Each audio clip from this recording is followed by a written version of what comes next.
फरमाता ज़बान से एक कलिमा भी नहीं निकालता, बल्कि ये वही कहा करता है जो वही इलाही हुआ करती है। यहाँ पर नहीं रुका, फिर आगे बढ़ा और आवाज़ दी कि वमा रमैता इज़ रमैता वलाकिन्नल्लाह रमा। ए रसूल, ये जो आपने कंकरियाँ फेंकी हैं ना, ये आपने नहीं फेंकी, ये अल्लाह ने फेंकी हैं। फिर आगे बढ़ा और आवाज़ दी कि युबायिऊनका इन्नमा युबायिऊनल्लाह यदुल्लाहि फौका ऐदीहिम। ऐ अल्लाह के रसूल, बैअत रिज़वान में जिन सहाबा ने आपके हाथ पर बैअत की थी, इन्होंने आपके हाथ पर बैअत न की थी, हाथ मोहम्मद का था, लेकिन दर हकीकत वो अल्लाह के हाथ पर बैअत कर रहे थे। तो अल्लाह की इताअत साबित हुआ और रसूल की इताअत कभी भी एक दूसरे से अलग नहीं हो सकती।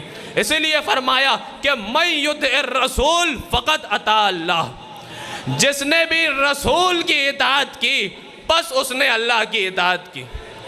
लेकिन सिर्फ एक आयत को लेकर फैसला नहीं किया जा सकता। अगर इस बात का इम्कान मौजूद हो कि अल्लाह और उसके रसूल के अलावा भी कुछ लोगों की इताअत का अल्लाह ने कुरान में हुक्म दिया है, तो भाई इताअत तो तभी मुकम्मल होगी कि जब रसूल के बाद भी इताअत करने वालों का सिलसिला जारी हो, उनकी भी इताअत की जाए।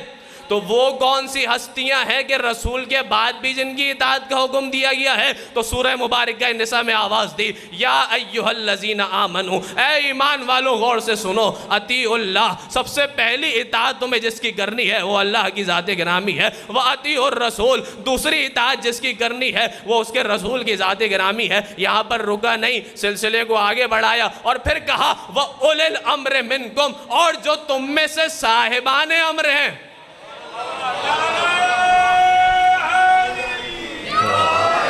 और जो तुम में से साहिबान अम्र हैं उनकी इताअत करनी है। और मज़े की बात यह है कि पिछली वाली आयत में अल्लाह ने फरमाया था कि मैं युतिइल्लाह वर रसूल, जिसने इताअत की अल्लाह की और रसूल की, इताअत के लफ्ज़ को भी 2 मरतबा इस्तेमाल नहीं किया, क्योंकि बताया नहीं चाहता है कि जिसने रसूल की इताअत की गोया उसने अल्लाह की इताअत की।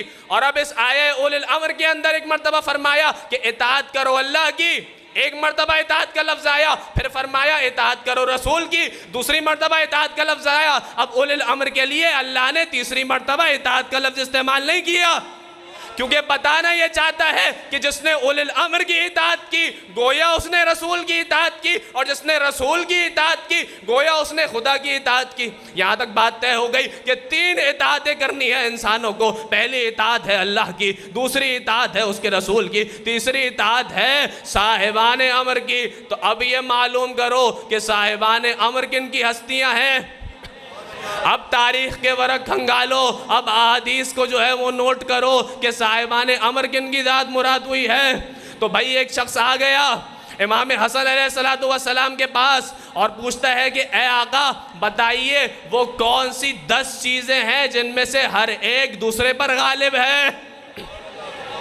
एक मर्तबा अली के अली बेटे ने अली के लहजे में जवाबात का सिलसिला देना शुरू किया और फरमाया कि जानता है सबसे पहली चीज़ उनमें से है पत्थर। पत्थर पर लोहा गालिब है, क्योंकि वो लोहा पत्थर को भी तोड़ दिया करता है। लोहे पर आग गालिब है, क्योंकि वो आग लोहे को पिघला दिया करती है। आग पर पानी गालिब है, क्योंकि वो पानी आग को बुझा दिया करता है। पानी पर बादल गालिब हैं, जो उस पानी को जगह जगह बरसाते हैं। उस बादल पर हवाएं गालिब हैं, जो बादल को लेकर चलती हैं मुख्तलिफ सम। हवाओं पर वो फरिश्ता गालिब है कि जो हवाओं का फरिश्ता है, उस फरिश्ते पर मलकुल मौत गालिब है कि जो उस फरिश्ते की भी रूह को कब्ज़ कर लेगा। मलकुल मौत पर मौत गालिब है कि जो मलकुल मौत को भी आ जाएगी। अब जब एक मर्तबा 9 चीजों को हसन मुश्तबा ने बयान कर दिया तो एक मर्तबा हाथ जोड़ के पूछता है कि ए आका ये तो बताइए वो 10वीं चीज क्या है। फिर से दोहराऊं ताकि आपके जहनों में बात सब्त हो जाए। इमाम ने फरमाया कि सबसे पहली चीज पत्थर, पत्थर पर लोहा गालिब, लोहे पर आग गालिब, आग पर पानी गालिब, पानी पर बादल गालिब, बादल पर हवाएं गालिब, हवाओं पर फरिश्ता गालिब, फरिश्ते पर मलकुल मौत गालिब, मलकुल मौत पर मौत गालिब। कहा कि ए आका वो क्या चीज है कि जो मौत पर भी गालिब है। अली के अली बेटे ने अपने सीने पे हाथ मार के इरशाद फरमाया, अरे जानता है सुन वो क्या चीज है जो मौत पर भी गालिब है। मौत अम्र है और हम उलिल अम्र की हैसियत रखते हैं।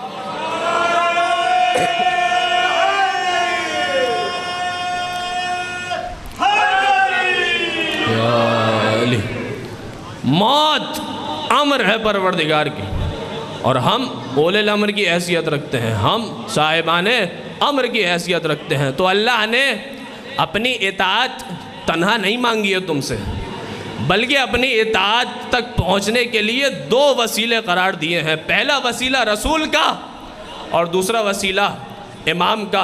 अब जो मुनकर वसीला हैं मौजूद हैं हमारे माशरे के अंदर के, जो वसीले का इनकार करते हैं, जो डायरेक्ट अल्लाह तक पहुंचना चाहते हैं, जबकि अल्लाह ने फरमाया कि ए ईमान वालों अल्लाह का तक़वा इख्तियार करो, वब्तगू इलैहिल वसीला, और अल्लाह तक पहुंचने के लिए किसी वसीले को तलाश करो, अकेले ना आ जाना अल्लाह के पास।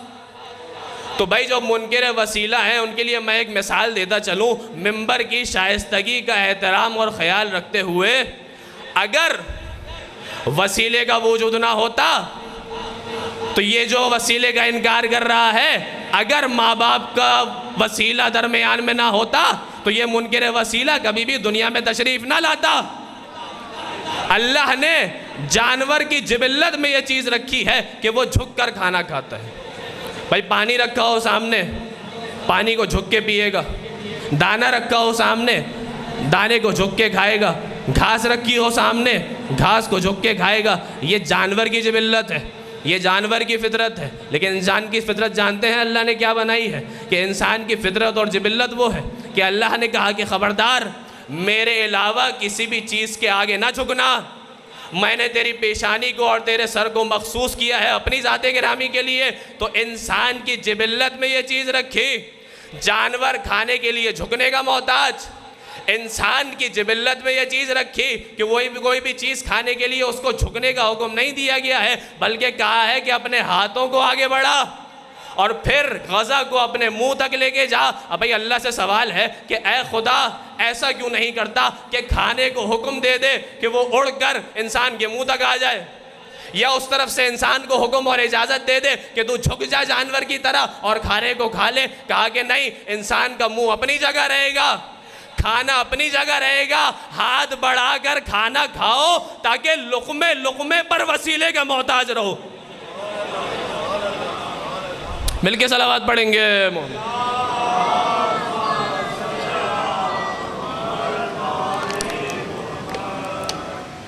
एक बार और सलावत पढ़ेंगे मोहम्मद।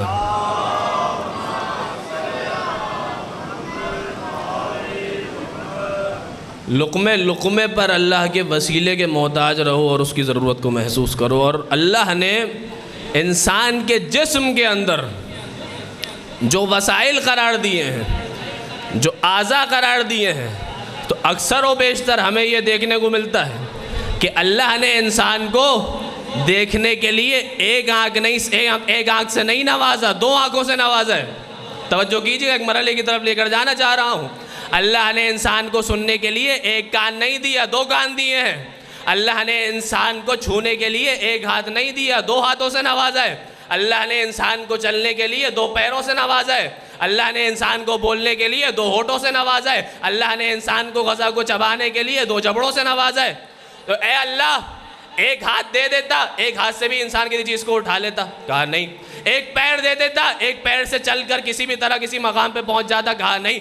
एक होंठ दे देता, किसी ना किसी तरह से कलाम करने की कोशिश करता, कहा नहीं। बल्कि अल्लाह ये बताना चाहता है कि तुम्हारे जिस्म के अंदर तवाज़ुन को और तनासुब को बरकरार रखने के लिए हमने तुम्हें एक आज़ा से नहीं नवाजा, अक्सर व बेशतर दो आज़ा से नवाजा है, ताकि तुम्हारा जिस्म का तवाज़ुन और तनासुब बरकरार रह सके।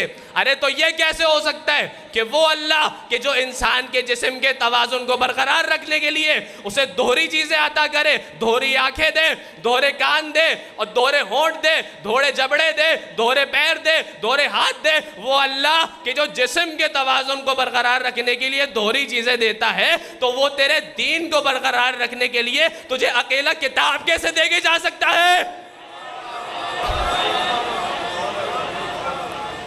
वो अल्लाह के जो तेरे जिस्म के अंदर इतनी निशानियां रख दी कि खबरदार तू अपनी ज़िंदगी के अंदर एक चीज़ का मोहताज नहीं है, बल्कि अगर गुमराही से बचना चाहता है तो पैगंबर ने फैसला किया कि इन्नी तारिकुन फीकुमुस सकलैन, खबरदार मैं तुम्हारे दरमियान सिर्फ कुरान छोड़ के नहीं जा रहा हूँ, बल्कि तुम्हारे दरमियान अहले बैत को भी छोड़ के जा रहा हूँ। माँ इन तमस्सक्तुम बिहिमा लन तज़िल्लू बादी हत्ता यरदा अलैहिल हौज़। अरे सुनो, जब तक तुम इन दोनों से मुतमस्सिक और जुड़े रहोगे कभी भी गुमराह नहीं हो सकते, यहाँ तक कि ये दोनों हौज़े कौसर पर मेरे पास वारिद हो जाएं। तो ये रसूल की ज़ात गिरामी कि जिसको वसीला करार दिया अल्लाह ने अपना पैगाम इंसानों तक पहुँचाने के लिए, ये मकाम मुस्तफ़ा है, ये मकाम मोहम्मद है, ये शान रसूल है। और अब सुनेंगे कुरान के अंदर अल्लाह ने अपने रसूल की शान को किस तरह से बयान किया है। अल्लाह ने कुरान के अंदर कई अम्बिया को मुखातब करार दिया है, कई अम्बिया का नाम लेकर उनको खिताब करार दिया है। एक मरतबा फरमाया कि या आदम उस्कुन अंता व ज़ौजुकल जन्ना, ऐ आदम तुम अपनी बीवी के साथ जन्नत में साकिन हो जाओ। फिर आवाज़ दी या नूह एहबित बिसलाम मिन्ना, ऐ नूह सलामती के साथ कश्ती से नीचे उतर जाओ। फिर आवाज़ दी या इब्राहिम कद सद्दक़्त रोया, ऐ इब्राहिम तुमने अपने ख्वाब को सच कर दिखाया। फिर आवाज़ दी या यहया खुज़िल किताब बिक़ुव्वा, ऐ यहया किताब को कुव्वत के साथ थाम ले। फिर आवाज़ दी या मूसा इन्नी इस्तफ़ैतुका अलन नासी बिरिसालाती व बिकलामी फ़ख़ुज़ मा आतैतुका व कुन मिनश शाकिरीन, ऐ मूसा हमने तुझे इंसानों पर मुंतखब किया है। फिर फरमाया या ईसा इन्नी मुतवफ़्फ़ीक व राफ़िउका इलैया व मुताहिरुका मिनल लज़ीना कफ़रू, ऐ ईसा हम तुम्हारी रूह को उठा लेंगे और तुम्हें कुफ़रान नेमत करने वालों से बचा लेंगे और तुम्हें आसमान पर ले जाएंगे। भाई ये अंबिया थे कि जिनको अल्लाह ने एक एक का नाम लेकर मुखातब और खिताब करार दिया। और ये मेरा रसूल है कि पूरे कुरान में दावे के साथ कह सकता हूँ आपको कहीं भी रसूल को अल्लाह खिताब करार देता हुआ नज़र नहीं आएगा, बल्कि कभी फरमाएगा कि या अय्युहन नबी, ऐ मेरे नबी, या अय्युहर रसूल, ऐ मेरे रसूल, या अय्युहल मुज़म्मिल, ऐ चादर के उड़ने वाले, या अय्युहल मुद्दस्सिर, ऐ कंबल के उड़ने वाले। भाई रसूल अगर चादर को ओढ़ लें, रसूल अगर कंबल को ओढ़ लें और अपने गिर्द लपेट लें, तो वो चादर और कंबल अल्लाह को इतना महबूब हो जाए कि अल्लाह उसके ज़रिए से रसूल को मुखातब करार दे। भाई हम यहाँ सब बैठे हुए मजलिस अज़ा के अंदर, आप मुझे सुनने आए, मैं आपको अपनी कुछ टूटी फूटी बातें सुनाने आया हूँ। कोई भी शख्स इस वक्त ये गौर नहीं कर रहा है कि मेरे बराबर वाले ने कैसा लिबास पहना हुआ है, नहीं मैं ये गौर कर रहा हूँ कि कौन कैसे कपड़े पहन के आया है, किस रंग के कपड़े पहन के आया है और किस टाइप के कपड़े पहन के आया है। ना आपकी तवज्जो मेरे लिबास की तरफ से ज़ाहिरी तौर पर, ना मेरी तवज्जो आपके लिबास की तरफ है ज़ाहिरी तौर पर। क्यों? क्योंकि हम इस मजलिस अज़ा के अंदर एक इज्तिमाई मकसद के तहत आए हैं, और वो है हुसैन का जिक्र सुनना, वो है अली के फ़ज़ाइल सुनना, वो है अपनी ज़िंदगियों को संवारना। तो भाई पता चला जब इंसान आपस में अजनबी हो तो एक दूसरे के लिबास की तरफ तवज्जो नहीं किया करते, लेकिन जब सामने वाला दूसरे का महबूब और हबीब हो, तवज्जो कीजिएगा, एक मरहले की तरफ लेकर जाना चाह रहा हूँ। भाई जब इंसान आपस में अजनबी हो तो एक दूसरे के लिबास को नहीं देखा करते, लेकिन जब सामने वाला कोई और ना हो, हबीब खुदा हो, महबूब किबरिया हो, तो फिर तवज्जो जाती है मोहम्मद की चादर की तरफ, तवज्जो जाती है मोहम्मद के कंबल की तरफ। भाई बड़ी अजीब बात है, वो चादर के जो कुछ घंटों के लिए मोहम्मद को अपनी गोद में ले ले, वो चादर भी अल्लाह की महबूब बन जाए। वो कंबल के जो कुछ घंटों के लिए मोहम्मद को अपनी आगोश में ले ले, वो कंबल भी अल्लाह का महबूब बन जाए। अरे तो ये कैसे हो सकता है कि वो अबू तालिब के जो 12 बरस तक मोहम्मद को अपनी गोद में खिलाए, तुम उसे काफिर करार दे दो।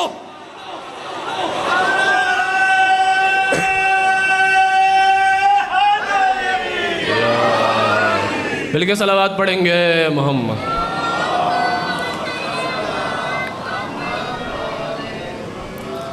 वो अल्लाह कि जो एक चादर के लपेटने पर चादर का महबूब हो जाए, क्योंकि मुस्तफ़ा ने लपेटी है। वो अल्लाह कि जो कंबल के ओढ़ने पर कंबल का महबूब बना ले अपना, क्योंकि मुस्तफ़ा ने उस कंबल को ओढ़ा है। और जो अबू तालिब 12 साल तक उसी मोहम्मद को अपनी गोद में खिलाए, तुम कहते हो कि उसने ईमान लेकर नहीं आया था, उसने कलमा नहीं पढ़ा था। ये मकाम मुस्तफ़ा है कि जो कुरान ने बयान किया। और फिर मकाम मुस्तफ़ा को बयान करते हुए कुरान ने आयात का एक सिलसिला देना शुरू किया और आवाज़ दी कि जानते हो कि मोहम्मद कौन है, वमा मोहम्मदुन इल्ला रसूल, मोहम्मद कुछ नहीं है मगर ये के रसूल हैं। क्या कहा? मोहम्मद कुछ नहीं है मगर अल्लाह के रसूल हैं।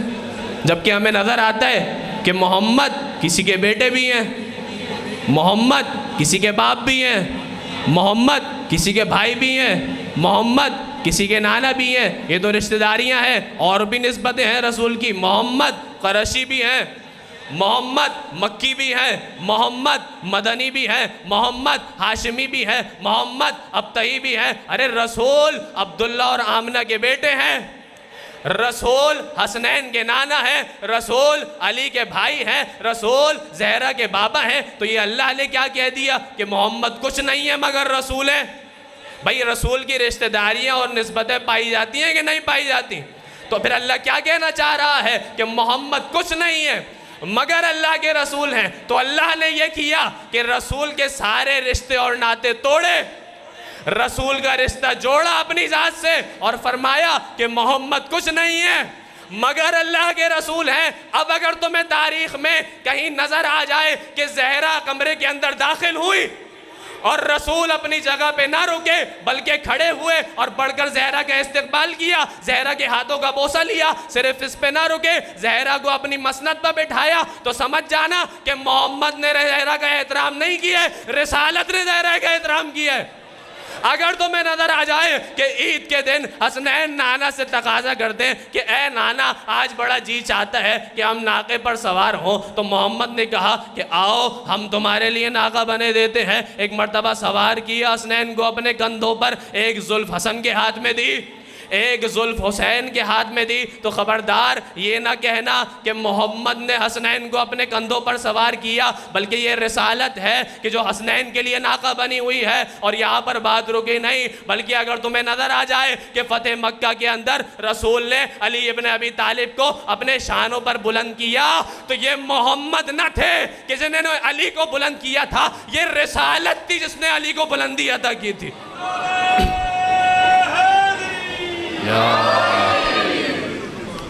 खबरदार रसूल को अपने जैसा समझने की कोशिश ना करना, बल्कि रसूल का सिर्फ एक उन्वान और तारुफ है, वो ये कि रसूल सिर्फ अल्लाह के रसूल हैं और कुछ नहीं है।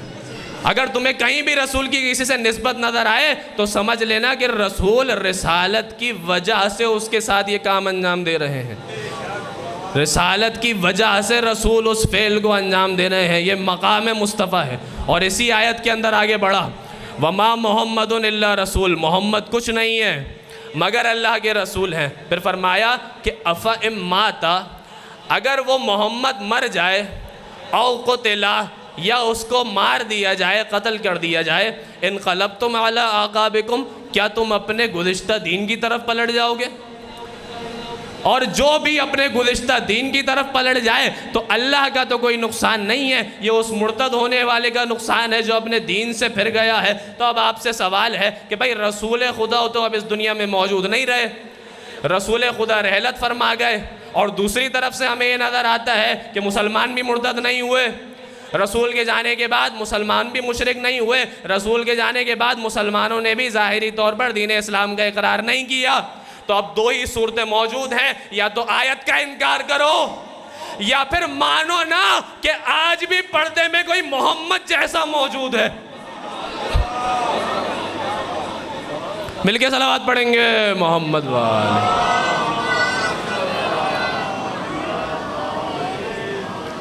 या तो आयत का इनकार करो कि आयत नाउज़ुबिल्लाह गलत है, और जब आयत गलत नहीं है तो मानो कि आज भी गैबत के पर्दे में कोई मोहम्मद का वारिस मौजूद है, कोई कुरान का वारिस मौजूद है। फिर बयान किया मकाम मुस्तफ़ा को कुरान के अंदर, और फिर आवाज़ दी खुदावंद आलम ने कि सुनो ए रसूल, इनसे कह दीजिए, कुल इन्ना सलाती व नुसुकी व महयाया व ममाती लिल्लाहि रब्बिल आलमीन। ए रसूल, इनसे कह दीजिए मेरी नमाज भी अल्लाह के लिए है, मेरे अमाल भी अल्लाह के लिए हैं, मेरी ज़िंदगी भी अल्लाह के लिए है, मेरी मौत भी आलमीन के परवरदिगार के लिए है। तो भाई पता चला कि रसूल जो भी काम अंजाम देते हैं वो अल्लाह के लिए अंजाम देते हैं।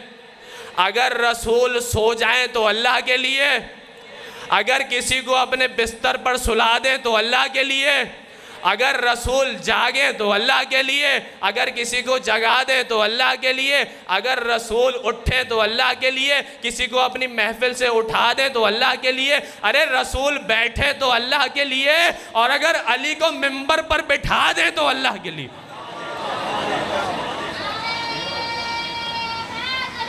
या अली, मिलके सलावत पढ़ेंगे।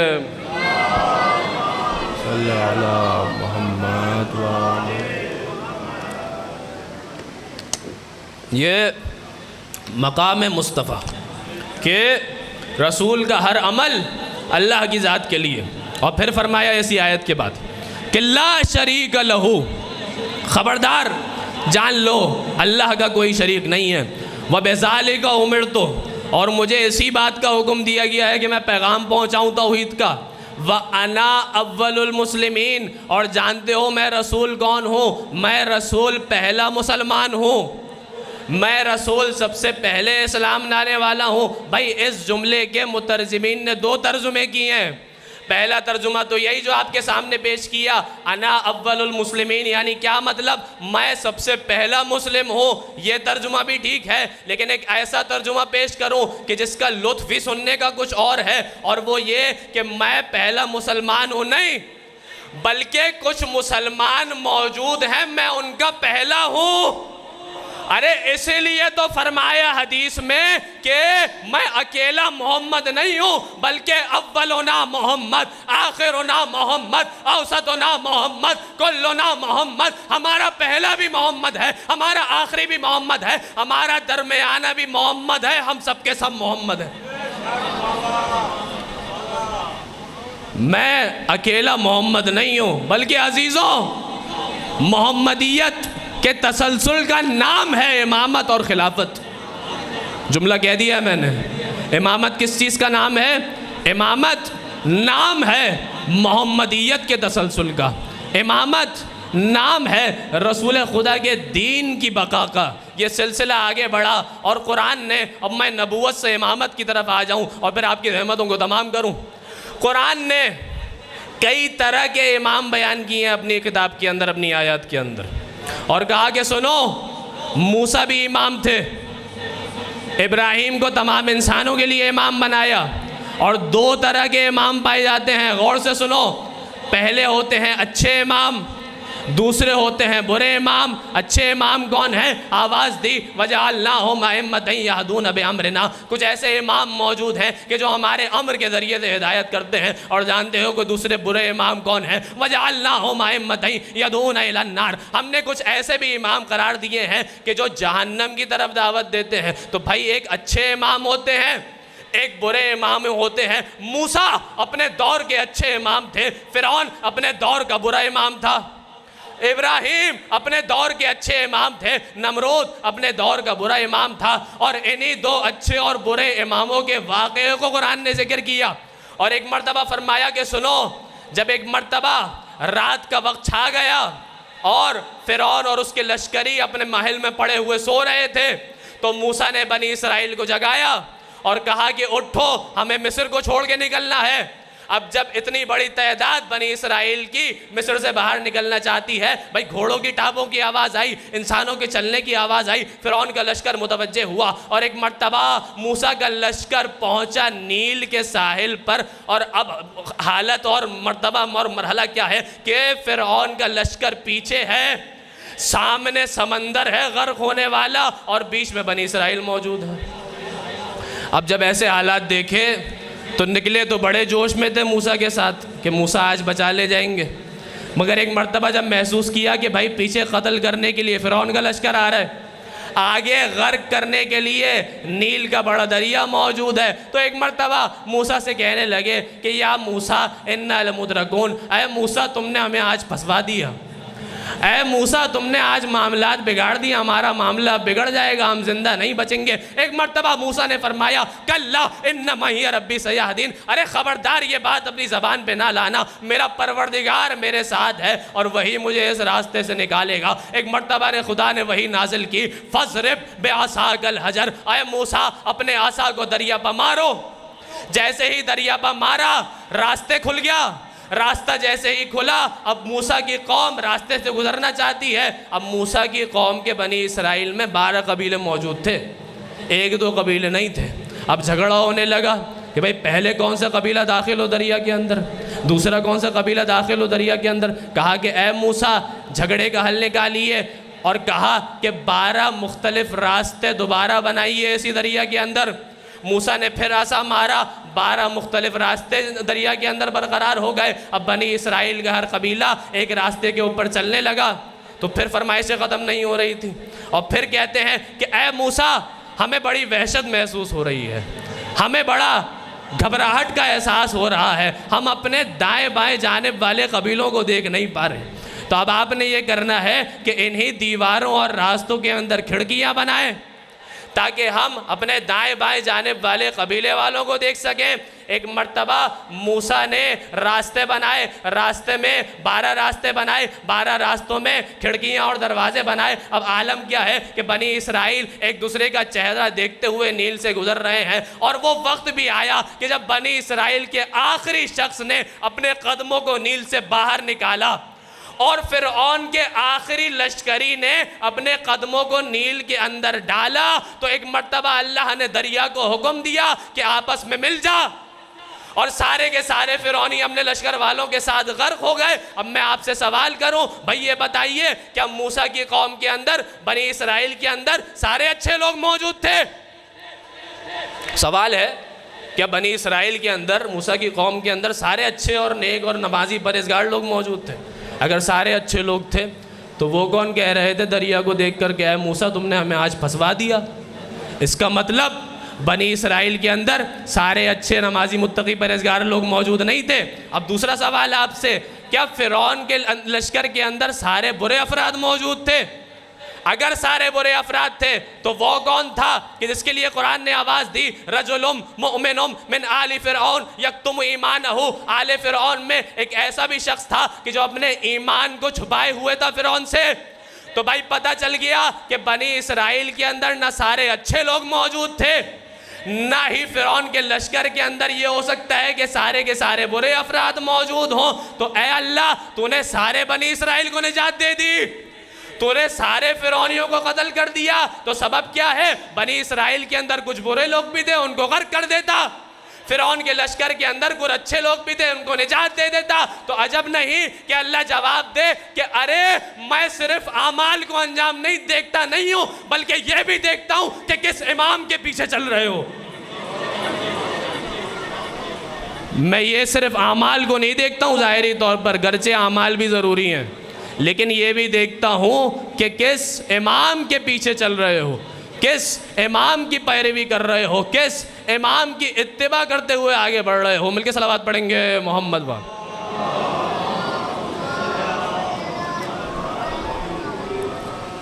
बस अजीज़ों, मैंने अपनी गुफ्तगू को यहाँ पे ख़त्म किया। आज